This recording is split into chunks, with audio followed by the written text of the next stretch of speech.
हमको वही रीज़न जानना है कि ये सेम डॉक्यूमेंट पे जब खेल चुका है, उसका रजिस्ट्रेशन ऑलरेडी हो चुका है, तो इस बार क्या रीज़न आया है जो उसका डॉक्यूमेंट में इश्यू आया है? आप देखिए कि वो लड़का खेल रहा है, वो लड़का पहले से खेला हुआ है। अगर आप उसको मौका नहीं दीजिएगा तो वो क्या प्रूव कर पाएगा? डॉक्यूमेंट देने के बाद ओरिजिनल भी देता है और ये 3 महीना तक इस बार रखा गया था।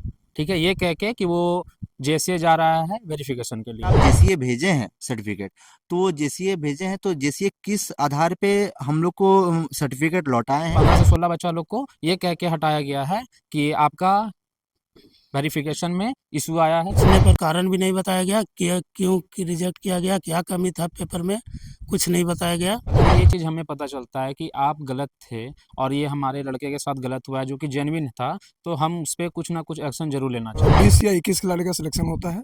इसमें से 14 खिलाड़ी प्लस एक कोच या मैनेजर वो जाते हैं टीम में। क्रिकेट का जुनून जब सवार होता है तो कहीं न कहीं क्रिकेट प्रेमी में काफ़ी उत्साह देखने को मिलता है। वहीं हमारे साथ झारखंड के कोडरमा ज़िले में एक ऐसा मामला आया है जो परेशान कर देने वाला है।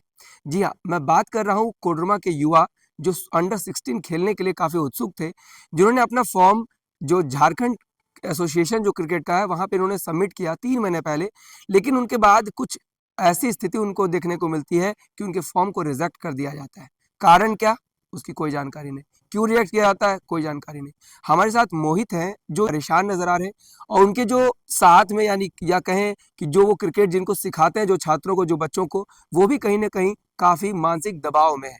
मोहित जी क्या कुछ मैटर है वो बताएँ पहले हमारे दर्शकों को?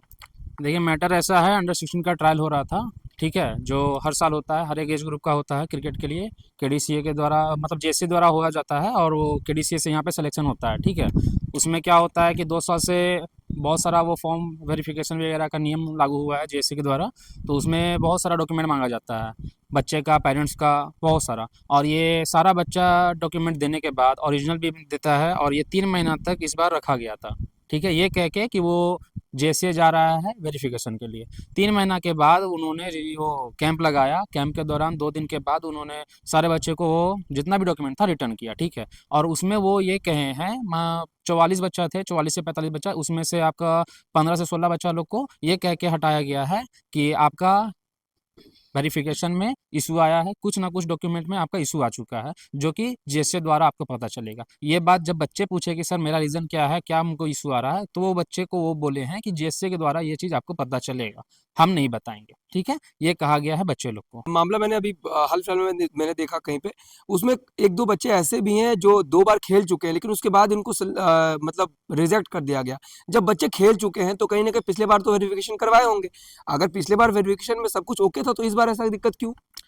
वही क्वेश्चन तो सर हम भी कर रहे हैं। वो मेरा ही भाई है, उसको हम ही ट्रेन करते हैं। हम 3 से 4 साल से उसको ट्रेन कर रहे हैं और वो बच्चे को जब भी हम ट्रायल के लिए भेजे हैं, कैंप के लिए भेजे हैं, मैचेस के लिए भेजे हैं, हम कभी भी उसको ग्राउंड में जाके देखे तक नहीं है क्योंकि आजकल सारा कुछ ऑनलाइन हो जाता है, ठीक है? बाकी जितना भी उसका होता है ट्रेनिंग वगैरह वो सब हम सब साथ में कराते हैं, ठीक है? हम लोग साथ में हैं, जितना भी है, ये लोग भी सब गाइड करते हैं, ठीक है? अब हुआ क्या कि वो अंडर 14 खेला है, अंडर 16 खेला है और ये नियम न्यू जब लागू हुआ है उसके बाद खेला गया है, ठीक है? तो हमको वही रीज़न जानना है कि ये सेम डॉक्यूमेंट पे जब खेल चुका है, उसका रजिस्ट्रेशन ऑलरेडी हो चुका है, तो इस बार क्या रीज़न आया है जो उसका डॉक्यूमेंट में इश्यू आया है? बस यही क्वेश्चन है मेरा पूरा का पूरा केडीसीए से। बट हमको वो कौन-सा रीज़न ही हमको नहीं बता रहे, क्वेश्चन का आंसर ही नहीं कर रहे हैं कोई। इसका प्रोसीजर होता कैसे है? फॉर्म कैसे जाता है? फॉर्म किसके थ्रू जाता है और कहाँ पहुँचता है? पूरा प्रोसीजर हमारे दर्शकों को बताइए क्योंकि बहुत सारे ऐसे दर्शक भी हमारे हैं, जो कहीं न कहीं क्रिकेट के बारे में जानते हैं, लेकिन क्रिकेट में आगे बढ़ना कैसे है वो नहीं समझ पाते हैं। तो उनको भी जानकारी होनी चाहिए ताकि वो भी आसानी से आपके मैटर को समझ पाएँ। तो वो पूरा विस्तार पूर्वक बताएँ हमारे दर्शकों को। देखिए, ये अंडर 16 एज ग्रुप का जो टूर्नामेंट हो रहा है, ये जेसी के द्वारा होता है, ठीक है? और ये डिस्ट्रिक्ट को रिप्रेज़ेंट करने के लिए होता है। तो जैसे कि अभी यहाँ कोडरमा डिस्ट्रिक्ट को रिप्रेज़ेंट करने के लिए हो रहा है, ठीक है? इसमें सारे बच्चों को बोला जाता है कि जो भी आप अंडर 16 के लिए एलिजिबल लग रहे हैं या फिर आप अपनी तैयारी करके आए हैं, तो अपना सारा डॉक्यूमेंट हमें दीजिए। वो केडीसीए सबसे कलेक्ट करता है। ये केडीसीए कौन है? केडीसीए कोडरमा डिस्ट्रिक्ट क्रिकेट एसोसिएशन है, हुँ। ठीक है? यहाँ पे वो सारे डिस्ट्रिक्ट में रहते हैं, तो उसी तरह वो केडीसीए हुआ है, ठीक है? और वही यहाँ पे सारा सिलेक्शन कमिटी वगैरह, मेंबर वगैरह जो भी रहते हैं, तो वो उन्हीं लोग को वो अपने हिसाब से करते हैं, ठीक है? वो अपना फॉर्म लेते हैं, ट्रायल मैचेस कराते हैं, कैंप करवाते हैं, उसके दौरान जो अच्छा परफॉर्मेंस करता है, उस हिसाब से टीम बनता है। बट हुआ क्या है कि जो मेरा बच्चा है और मेरे एक क्लब जो मेरा चलता है, बीएसजी चलता है, उसके भी कुछ बच्चे हैं, उसके साथ भी सेम प्रॉब्लम है, ठीक है? सारा का सारा सेम प्रॉब्लम है और क्या उसको बोलते हैं मतलब इतना वो हाँ, तो उसको कैंप में अलाउ ही नहीं किया गया है, ये बोल के कि आपका कुछ ना कुछ इश्यू आया है डॉक्यूमेंट में, ये बोल के। और मेरा भाई 2 साल से वो खेल रहा है, उसका रजिस्ट्रेशन पहले से हो चुका है, बट उसका क्या रीज़न हो रहा है हमको वो नहीं बताया जा रहा। और ये प्रोसीजर भी इसका यही है कि वो पहले कलेक्ट करते हैं, उसके बाद ये अपने माध्यम से जैसे भी होता है ऑनलाइन या फिर डायरेक्ट जाके वो लोग वहाँ पे वेरिफिकेशन के लिए जैसे जाते हैं या फिर भेजते हैं डॉक्यूमेंट्स को। आप लोग आज एक युवा वर्ग के साथ साथ कुछ गार्जियन भी आपके साथ गए थे डीसी मैडम के पास, तो वहां पर आप गए तो वहां पर क्या कुछ उनसे आपने रिक्वेस्ट किया और क्या कुछ उनसे आश्वासन मिला आप लोगों को? वहां पर हम लोग ने यही रिक्वेस्ट किया कि जो जेन्युइन प्लेयर है उनको उनका सर्टिफिकेट, उनका वेरिफिकेशन क्या है, लोगों के प्रति क्या माध्यम जा रहा है, कि हम लोग को जैसे कोई भी इंसान रहता है अपना खेल को लेकर आगे बढ़ना चाहता है, किसी के पास खेल प्रदर्शन है तो वो अपना खेल को वो दिखाना चाहता है। तो यहाँ केडीसीए के मेंबर लोग कर रहे हैं, खेल को नहीं देख करके वो लोग देख रहे हैं कि सर्टिफिकेट सर्टिफिकेट तो मैटर करता है। सर्टिफिकेट कोई भी हम लोग एजुकेशन लाइन में है तो एजुकेशन में भी सर्टिफिकेट मैटर करता है, लेकिन आप देखिए कि वो लड़का खेल रहा है, वो लड़का पहले से खेला हुआ है। अगर आप उसको मौका नहीं दीजिएगा तो वो क्या प्रूव कर पाएगा। हम लोग अगर किसी को मौका देंगे, अगर वो मेरिट लिस्ट में अगर चलिए परफॉर्म नहीं कर पाया तो वो समझ में आता है कि चलो हम लोग भी समझ सकते हैं कि वो परफॉर्म नहीं कर पाया, तो हम लोग उसको उस पे हम लोग कुछ तर्क वितर्क नहीं करेंगे। लेकिन अगर वो लड़कों को हम लोग मौका नहीं देंगे खेलने का आगे, सर्टिफिकेट के तौर पे अगर उसको हम बोल देंगे कि बाहर, आप अगर सर्टिफिकेट गलत है, तो आप उसको बोलिए कि हाँ ये सर्टिफिकेट तुम्हारा फुलफिल नहीं है, उसको फुलफिल करके आओ। लेकिन आप अगर ये चीज नहीं बोलिएगा तो ये हम लोग को जानना है ना रीजन, परफेक्ट रीजन क्या है। तो डीसी ऑफिस में हम लोगों ने यही बोला कि हम लोग को रीजन बताया जाए कि अगर आप जेसीए भेजे हैं सर्टिफिकेट, तो जेसीए भेजे हैं तो जेसीए किस आधार पे हम लोग को सर्टिफिकेट लौटाए हैं, कब लौटाए हैं, और आप ये जेन्युइन रीजन हम लोग को पेरेंट्स को क्यों नहीं बता रहे हैं। बस इतना ही हम लोग डीसी ऑफिस में बोले। तो मैडम ने क्या कहा आपको? मैडम ने बोला है कि अच्छे से इस चीज को छानबीन होगी, उसके बाद रिजल्ट बाहर आएगा। ये भी सुन रहा था कि उसके कैंप के कुछ मतलब मिनिमम शायद 2 या 4 दिन के करीब टाइम बचा हुआ है, क्या क्या उसके बारे में विस्तार बताएं? उस बारे में टाइम चला गया, 7 तारीख को आज की डेट पे मतलब कैंप से रवाना होने वाली थी टीम, यहाँ की कोडरमा की टीम। तो टाइम तो चला गया है, अब आगे इसका क्या कार्रवाई होगा। जैसे आज जुलूस में सर लोग बिजी भी थे, तो अब देखते हैं कि आगे इसका क्या कार्रवाई किया जाए।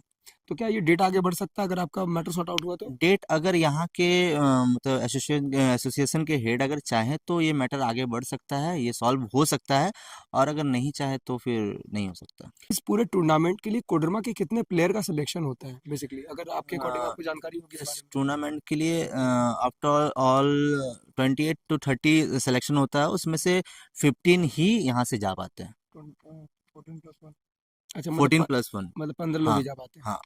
मतलब 28 लोग का पहले वो टीम। 28 और 30 का सिलेक्शन होता है ये कैंप के लिए, कैंप के तौर पे, और उन लोग में से 30 में से 14+1 जो बेस्ट रहते हैं वो जा पाते हैं। और आप लोग की टीम में जो है जितने आपके क्रिकेटर जो थे उनका एक भी किसी का सिलेक्शन नहीं हुआ? एक भी नहीं, वो सर्टिफिकेट के तौर पे बाहर हुए हैं अभी तक। यहाँ से कोडरमा से तो कहीं ना कहीं एक जिले से कितने टोटल जो क्रिकेटर होते हैं वो पहुंचते हैं आगे तक प्रैक्टिस के लिए, फिर आगे क्या प्रक्रिया होती है? यहाँ से टोटल जैसे कैंप में जितने भी लड़कों का नाम आता है, कैंप करते हैं, उसके बाद 2 टीम बनती है, वो 2 टीम में मैच होता है, उसके बाद सिलेक्शन किया जाता है। ओवरऑल मतलब 14 खिलाड़ी का टोटल 20 या 21 खिलाड़ी का सिलेक्शन होता है। इसमें से 14 खिलाड़ी प्लस एक कोच या मैनेजर वो जाते हैं टीम में। बाकी का जो बचा 5 से 6 वो मतलब स्टैंड बाई में यहाँ रखा जाता है। किसी तरह का आगे कोई दिक्कत हो या प्लेयर में इंजरीज वगैरह कुछ हो ऐसा तो रिप्लेस किया जाए। 14 प्लेयर यहाँ से जाते हैं, उसके वहाँ एक 11 प्लेयर का टीम बनता है, उसके बाद वहाँ मैच खेला जाता है। आज आप लोग डीसी मैडम के यहाँ गए तो वहां से जो आश्वासन मिला क्या उससे उससे आप खुश हैं? आश्वासन से? जी, खुश है। आश्वासन से खुश हैं कि मतलब मैडम पे भरोसा है कि कुछ वो करेंगे कार्रवाई? जी, जी। हमारे साथ जो बच्चे जिनका सिलेक्शन नहीं हो पाया उसमें से एक ऐसे क्रिकेटर हैं जो कहीं ना कहीं वो काफ़ी ज़्यादा परेशान हैं, क्योंकि परेशान उनकी होने की वजह एक नहीं दो है। पहली वजह यह है कि एक तो वो सोचते थे कि हम अंडर 16 खेलेंगे तो कहीं ना कहीं मेरे ज़्यादा बेटर होगा, और दूसरी परेशानी की वजह क्या है कि वो अंडर 14 खेल चुके हैं लेकिन उसके बाद भी अंडर 16 में उनको नहीं खेलने का मौका मिल रहा है, सिर्फ ये कहकर कि आपका वेरिफिकेशन जो है वो प्रॉपर वे से नहीं हो पाया। हमारे साथ उनके पेरेंट्स हैं, आइए उनसे जानते हैं वह क्या कुछ कहेंगे।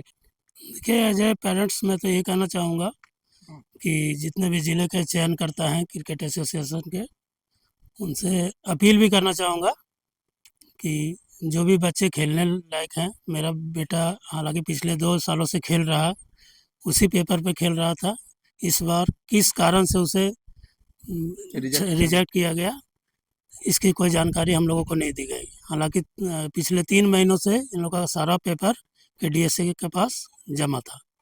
लेकिन उसके बाद भी उसके रिजल्ट बाद क्या हुआ वो पता नहीं। कुछ नहीं, पूछने पर कारण भी नहीं बताया गया कि क्यों कि रिजेक्ट किया गया, क्या कमी था पेपर में, कुछ नहीं बताया गया। और इससे बच्चे बहुत परेशान हैं। इन लोग के भविष्य के साथ गलत ना किया जाए, यही कहना चाहेंगे। कहीं न कहीं एक बच्चा का जो सपना होता है, कहीं न कहीं वो सपना चकनाचूर होता हुआ नज़र आ रहा है। तो उसको लेकर क्या कुछ कहेंगे और जो यहाँ के जो मतलब क्रिकेट एसोसिएशन है, उनको क्या कहेंगे कि ताकि बच्चों को आगे इस तरह की समस्या ना हो, उसको लेकर क्या कुछ अपील करना चाहेंगे? देखिए, मेरे बच्चे के साथ-साथ और भी इस ज़िले के बच्चे हैं, जो उसके साथ भी खेल रहे हैं। पहले से भी खेल रहे हैं और बाद में भी खेलेंगे। तो जो भी कोडरमा के चयन करता है क्रिकेट एसोसिएशन के, उन लोगों से यही कहना चाहेंगे कि बच्चा किन्हीं का भी हो, उनके पेपर बढ़िया से जाँच लें, परख लें। कोई कमी हो तो उनको बताएँ ताकि वो समय पे सुधार सकें। यही अपील करना चाहेंगे। मोहित, तो आप क्या कुछ आपका अगला कदम होने वाला है और क्या कुछ इसको लेकर आप अभी मतलब विचार कर रहे हैं? देखिए अभी तक का जो बात रहा है, हमको तो पहले रीज़न चाहिए, ठीक है? उसके लिए हम जितना हो सका अपना प्रयास किए हैं, अपनी तरफ से जो हो सका सब किए हैं। अब जैसे कि डीसी मैम के पास गए हैं, तो हमें बोले हैं और हम लोग को भरोसा भी दिलाए हैं कि इसका जो भी होगा डिसीज़न सामने ज़रूर आएगा और वो सब कुछ क्लियर हो जाएगा, ठीक है? उसके बाद ये जो एक्सपोज़ हो जाता है, जो भी है अगर आप गलत हैं तो भी बता दीजिए, सही हैं वो भी बताइए, हमें कोई दिक्कत नहीं है। बट उसके बाद अगर ये चीज़ हमें पता चलता है कि आप गलत थे और ये हमारे लड़के के साथ गलत हुआ है जो कि जेन्युइन था, तो हम उस पे कुछ ना कुछ एक्शन ज़रूर लेना चाहेंगे। वो एज़ ए पेरेंट्स भी लेना चाहेंगे, एज़ ए हम प्लेयर भी लेना चाहेंगे, क्योंकि हम भी आज की डेट में क्रिकेट खेल ही रहे हैं। सीनियर लेवल पे हम भी जाते हैं खेलने के लिए, तो हमको वो चीज़ चाहिए। मतलब कहीं न कहीं पूरी तरह से टारगेट। अब देखिए, अब टारगेट है ये हम क्लियर बता नहीं सकते हैं, क्योंकि और भी बच्चे का हुआ है, स्पेशली नहीं कि सिर्फ इंडिविजुअली मेरे बच्चा का हुआ है, तो ये चीज़ हम तो क्लियर नहीं बोल सकते हैं। बट हाँ, अगर ये किसी के भी साथ हुआ है और वो जेन्युइन है, उसका सही से जांच नहीं किया गया है, तो आप उसको प्लीज़ सही से चेक कीजिए, क्योंकि बच्चा साल भर मेहनत करता है, पूरा लगन से मेहनत करता है, सारा चीज़ मैनेज करता है, खाना पीना सब कुछ छोड़ के मैच के टाइम लगा हुआ भी रहता है। उसके साथ इतना मतलब छोटा एज में ये सब करना है तो गलत है। वो दिमागी हालत पे भी उन लोगों का प्रभाव पड़ता है। और जो मेरा भाई है वो जब भी ग्राउंड से आता है तो हमसे शेयर करता है, भैया आज ये हुआ, आज ये हुआ, आज ये गलती की, आज ये अच्छा सीखे हैं, ये सीखे हैं, सारा चीज़। बट वो लड़का को जब ये पता चला है, वो लड़का अभी तक ना तो सही से बात कर रहा है किसी से भी घर में, स्पेशली मतलब कि हमसे तो सब कुछ शेयर करता था, बट अभी तक किसी से भी नहीं कर रहा है। और भी बच्चे होंगे उनका भी कहीं ना कहीं वो हाल होगा। और ये बाकी लोग एक्शन नहीं लिए, क्या किए हैं, तो बहुत लोग हम लोग को बोला जा रहा है कि पॉलिटिक्स कर रहे हैं, ये वो, हमको नहीं पता वो क्या बोलना चाह रहे हैं पॉलिटिक्स के बजाय। बट मेरा यही कहना है कि जो बच्चे मेहनत किए हैं वो अगर जेन्युइन है तो उनको खलेगा ही खलेगा। और आज मेरा बच्चा को खल रहा, साथ साथ में हमको भी खल रहा है, क्योंकि ये 2 साल से वही डॉक्यूमेंट पे खेला है, तो वो सही था तभी खेला है। और वो सही था, मेहनत भी किया है, तो आज के डेट में वो गलत, बिना आप रीज़न के गलत बताइएगा तो वो गलत है ना। इनका साफ तौर पे कहना था, कई बार सवाल भी किए, लेकिन सवाल का इनको कोई जवाब नहीं मिला। बस ये कह के इनको बस चुप करा दिया गया कि बस जो झारखंड क्रिकेट एसोसिएशन है, वहाँ से रिजेक्ट हुआ है, मुझे इसके बारे में कोई जानकारी नहीं है।